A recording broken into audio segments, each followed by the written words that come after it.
Gano'ng karaming kotse meron kayo? Parang dito sa baba, parang personal use lang namin. Nasa 30 plus na yata siya. 30 plus? 40. Mga 40 plus. Magandang araw, Pilipinas! Isang nakakagulat na eksena ang nasaksihan ng publiko kanina matapos wasakin sa harap mismo ng tao ang 12 luxury cars na pagmamay-ari umano ng pamilyang Diskaya. Ang mga sasakyang ito ay hindi basta-basta. Mga mamahaling kotse na nagkakahalaga ng milyon-milyon. Isa-isa itong pinukpok, dinurog, at tuluyang winasak bilang bahagi ng operasyon laban sa mga smuggled at iligal na ari-arian. Habang unti-unting gumuho sa ilalim ng pison ang mga kotse, halata ang halo-halong reaksyon ng mga nakamasid.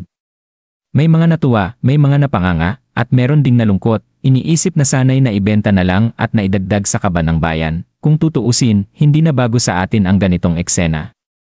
Pero ang tanong, hanggang wasak lang ba ang laban kontra sa smuggling at korupsyon? O baka naman pakitang tao lang, habang sa likod nito may mas malalaking isda na nakakalusot, hindi maikakailan na sa isang bansa kung saan maraming Pilipino ang walang sariling bahay o kahit simpleng sasakyan, nakakaantig makita ang ganitong karangyaan na winawasak lang.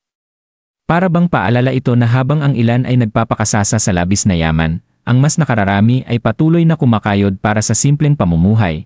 At kung totoo ngang konektado sa korupsyon o hindi malinis na pera ang mga sasakyang ito, dapat hindi lang kotse ang wasakin. Dapat kasama rin ang mismong sistema na pumapabor sa ganitong uri ng pamumuhay. Mula rito, isa lang ang malinaw, ang tunay na katarungan ay hindi nasusukat sa pagdurog ng bakal at gulong, kundi sa pagbibigay ng hustisya sa taong bayan. Pumili kayo kung anong nararapat na hustisya, comment kung 1, bitay 2. Kulong.